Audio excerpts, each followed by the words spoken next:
Hello viewers, আজকে আমি আপনাদেরকে দেখাবো কিভাবে দাভিন্সি রিজলভ সফটওয়্যারে কোনো ভিডিও অথবা ইমেজ ইম্পোর্ট করতে হয়।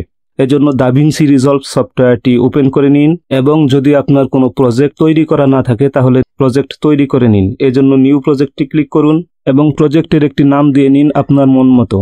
এরপরে ক্রিয়েটে ক্লিক করুন, আপনার প্রজেক্ট তৈরি করা হয়ে যাবে। এরপর সেই প্রজেক্টের উপর ডাবল ক্লিক করুন এবং প্রজেক্টটি ওপেন করে নিন। এরপর বাম দিকে লাল মার্কের ভিতর দেখতে পারবেন নো ক্লিপস ইন মিডিয়া পুল, এখানে ডাবল ক্লিক করুন। এখানে রাইট ক্লিক করুন, এরপর ইম্পোর্ট মিডিয়া অপশনে ক্লিক করুন। এরপর আপনার ভিডিওগুলো যেখানে রয়েছে সেই লোকেশনে আপনি চলে যান। এরপর আপনার ভিডিও অথবা অডিও সিলেক্ট করুন এবং সেই ভিডিওর উপর লেফট ক্লিক করুন এবং ওপেন করুন। এরপর আপনি একটি পপ আপ মেসেজ দেখতে পারবেন, ডোন্ট চেঞ্জ অথবা চেঞ্জ। আপনি চাইলে চেঞ্জ করতে পারেন অথবা নাও চেঞ্জ করতে পারেন। আমি চেঞ্জ করব না, তাই ডোন্ট চেঞ্জে ক্লিক করছি। আমার ভিডিওটি ইম্পোর্ট হয়ে গিয়েছে।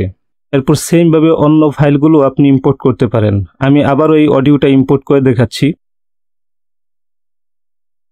এরপর কোনো ইমেজ ইম্পোর্ট করতে চাইলে সেমভাবে ইমেজের উপর লেফট ক্লিক করুন এবং ওপেনে ক্লিক করুন।